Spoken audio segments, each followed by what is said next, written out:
Welcome to On Health with Houston Methodist. I'm Zach Moore. I'm a photographer and editor here, and I'm also a longtime podcaster. I'm Katie McCallum, former researcher turned health writer, mostly writing for our blogs. Now, Katie, neither of us are wearing glasses right now, but sometimes we do. I would say usually I do, actually. I caught you off guard today, didn't I? When you do, though, are they blue light blocking glasses? They're not. Okay. They have some, I pay for the anti-reflective coating. Okay. But that's not blue light blocking, I don't think. Well, we'll talk about it today. Oh, okay. Because that's what we're talking about. Blue light blocking lenses, blue light blocking glasses. I have blue light blocking lenses. When do you wear them? You're not wearing them right now. No, I am fortunate enough where my eyesight is good enough where I don't need to wear glasses all the time. Like my driver's license, I don't need to wear glasses, that sort of thing. But when I'm reading or I'm spending a long time looking at computer screens, which is I think like everybody's life now, always looking at a screen, either it's a big screen or a small screen or a handheld screen. When I'm doing that for long periods of time, I do wear the glasses. They do help me kind of, I have a slight stigmatism. So it just makes things a little more in focus. And obviously being a camera person, I need to have things in focus. So I like the freedom of not having to wear glasses all the time. I don't have that freedom. I either have to wear glasses or contacts. I do think it's an option when I get my glasses made to put the blue light blocking coating on there. And I don't think I've ever done, I know I've never done it. Because, like all these coatings add up pretty fast. And I do get eye strain though. Okay. Which is where my like anti-reflective coating idea came from. And it does seem to help me. Should I also be adding on the blue light blocking coating? Well, that is the question we're going to talk about today, listeners. Perfect. And we talked to Dr. Amina Malik. She's the director of oculoplastic surgery here at Houston Methodist. All right. Thanks so much for being on the podcast, Dr. Malik. Thanks for having me. Excited to be here. We've really become a screen-centric culture. Computer monitors, smartphones. We look at digital screens now more than ever, all day, every day. I read a stat recently that the average screen time is reaching 13 hours per day, which I use my phone a lot, but I don't even approach that. So I feel better about myself. But also that 94% of eye doctors are concerned about blue light exposure. So all that to say, blue light glasses are a relatively recent invention to respond to this, correct? Yeah, you're absolutely right. That it has really taken off in the early 2000s with the emergence of smartphones and the technological world we're living in. But in reality, blue light glasses first emerged back in the 1960s, but again, didn't really take off in popularity until the number of hours per day that the average American is spending in front of their screen rose to the kind of scary levels we're at today. Wow, 1960s, that surprises me. I would have thought, I don't know, the 90s maybe? That's, I guess then it was more about true daylight. Daylight and then also TVs, screens, computer screens. One was IBM's first computer. Wow. I remember my mom used to have a blue light overlay to a monitor she used to put on it. There you go. She was ahead of the time. That was the late 90s, so yeah. So let's define a couple things. Let's define blue light, first of all. When we say blue light, what do we mean? Blue light is actually part of our visible light spectrum, so what the human eye can see. And it vibrates within the 380 to 500 nanometer range, so it has the shortest wavelength and the highest energy. And about 1/3 of all the visible light that we see is considered blue light. And so where does this light come from? Well, sunlight is actually the most common source of blue light. It's the biggest source. But there are also several artificial sources of blue light that we talked about. Fluorescent lights, LED TVs, computer monitors, smartphones, tablets. These are all sources of blue light. Okay. And it plays an important role in our circadian rhythm. So we know that exposure to blue light before bedtime could theoretically disrupt our sleep patterns because it affects when our bodies create melatonin. We know that interruption of the circadian rhythm can play a role in the development of other systemic diseases, including diabetes, heart disease, cancer, sleep disorders, and it can also affect our cognitive function. Now, let's define blue light glasses or blue light absorbing lenses. I've heard both terms. Is there a term you prefer or use more than one than the other? They all can work, but blue light glasses is the shortest, so why not use that?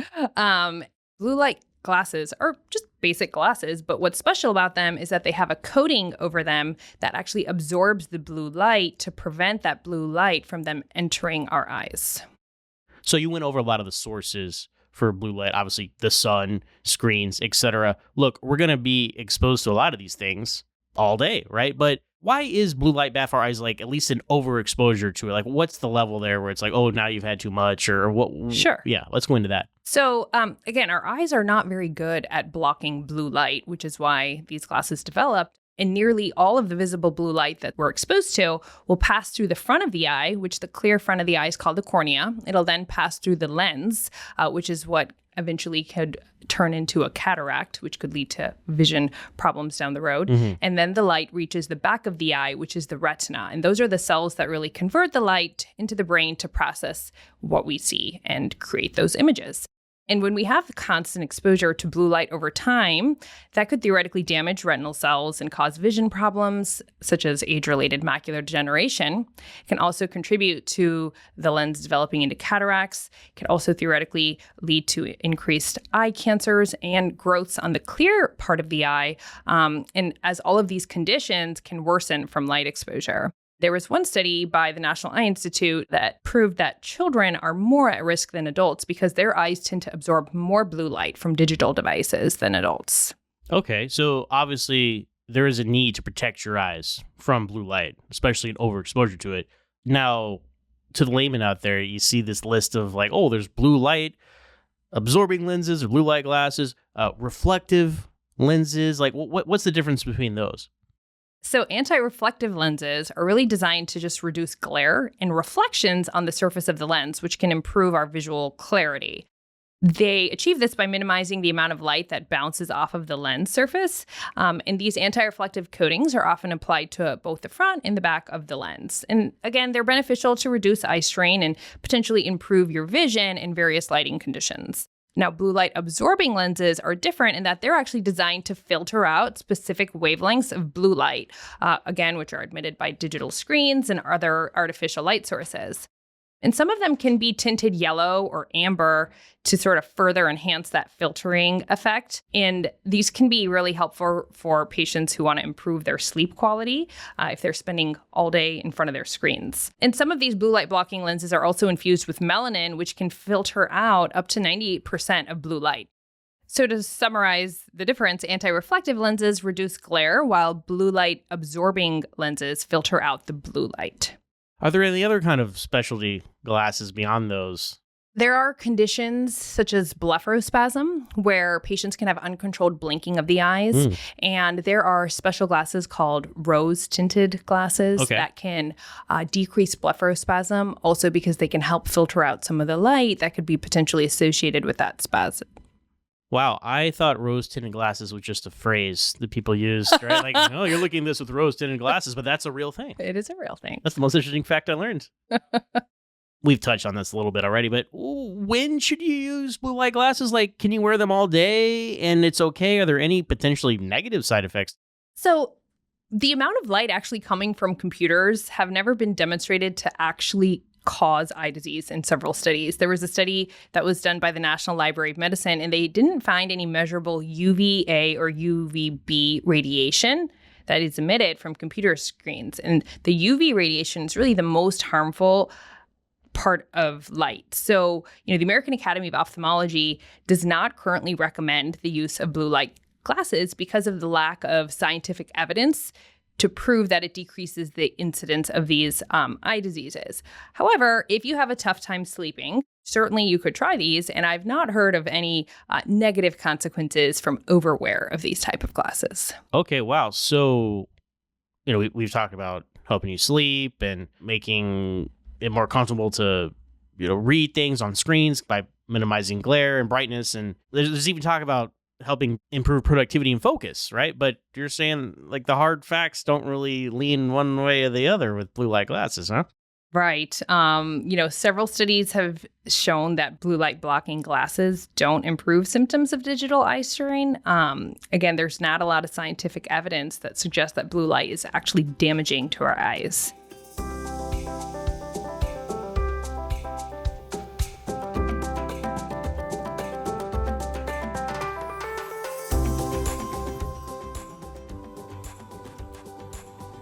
Up after the break, more with Dr. Malik.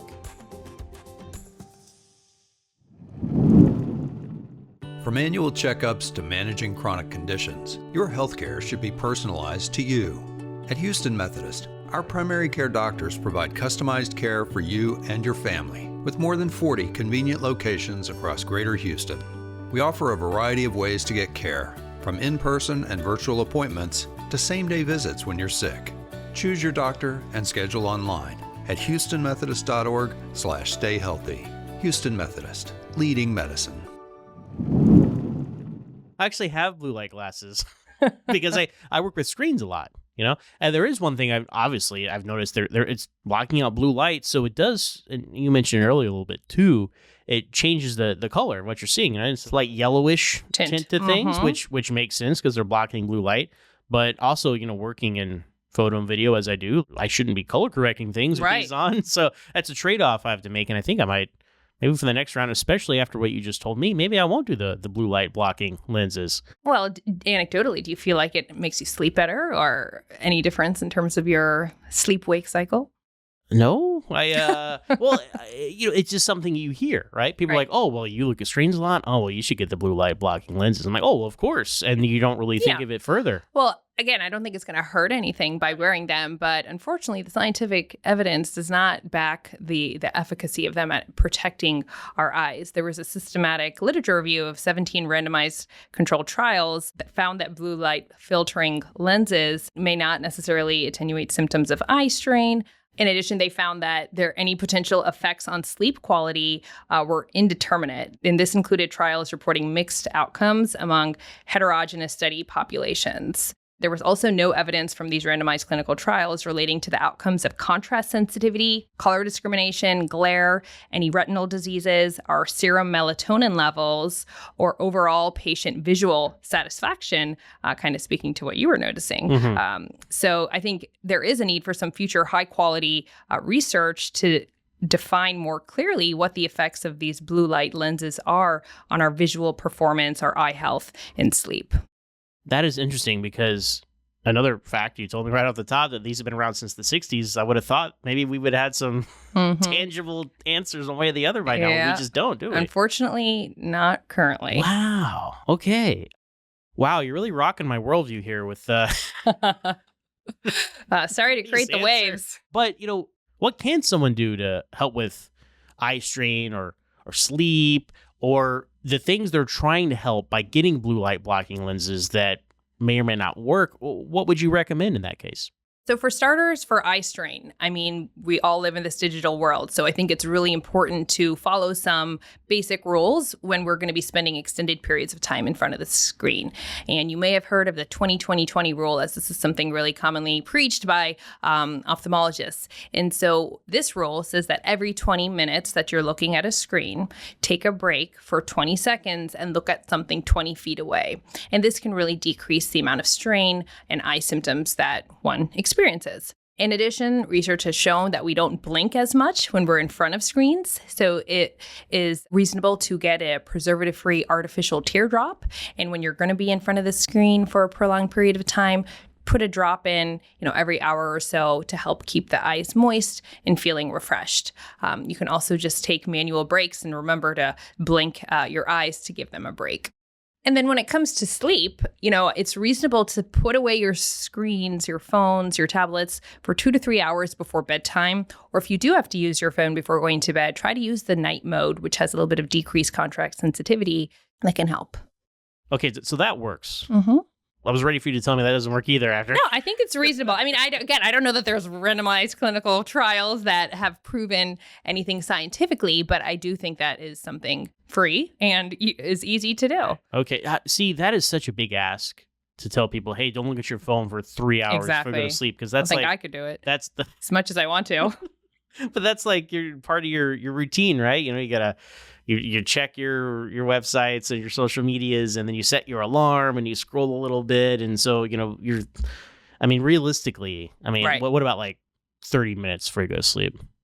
So, I think if you have to do it, yeah, right. Just kind of keep with you now. The night mode. Exactly. Well, we all have to be realistic, right? And so I would just say to use that night mode on your screen and try to just minimize the amount that you're spending on the screen. And if you need to do it, maybe do it like an hour before you go to bed or 30 minutes before you go to bed, just to kind of help that circadian rhythm. Okay. And circling back to what you said a little bit earlier, the 20-20-20 rule. Unfortunately, I think about when I'm, working on my computer and I'm looking at a screen, and then, what do? I go from that screen to my smaller screen, my phone. Like, that's what I look away to. So that is doubly bad. Got to set something beautiful 20 feet away to stare at I guess every so. 20 minutes. It's like in the old days, you see somebody have like a nice big picture of their family on their desk or something like that. Maybe do that. There you go. I'll have to think about that because that's just a bad habit, right? I mean, we're so plugged into our phones. We're all it's guilty like, of it. No matter where we are, it's like, if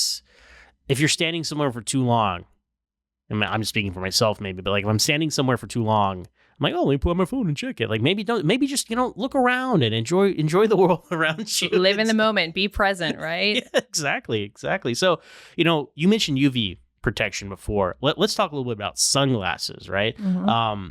Are there blue light blocking sunglasses specifically, or the standard UV protective sunglasses do the job? So when it comes to sunglasses, really the most important thing to look for are going to be UV blocking sunglasses. Because again, UV is the most dangerous part of sunlight. And why is that? Well, it can affect the eye in myriad of ways, starting from the outside of the eyelid. 5 to 10% of all skin cancers occur on the eyelid. And that's not usually a very common place that people think to lather up with sunscreen. So when we wear these UV blocking sunglasses, that's one layer of protection to avoid the sun damage around the lid to potentially decrease your risk for eyelid skin cancers. And then delving a little bit into the deeper layers of the eye, UV light can be associated with pterygiums, which are growths that can occur on the clear part of the eye that can lead to irritation and discomfort. It can also be associated with eye cancers, macular degeneration, and cataracts. And these are all things that can, of course, lead to visual problems down the road. So again, when it comes to buying those sunglasses, always look for the UV radiation. In addition, there are also UV hats that one can purchase. They may not be the most fashion forward, but they will help with the UV blocking and protect your eyes even further.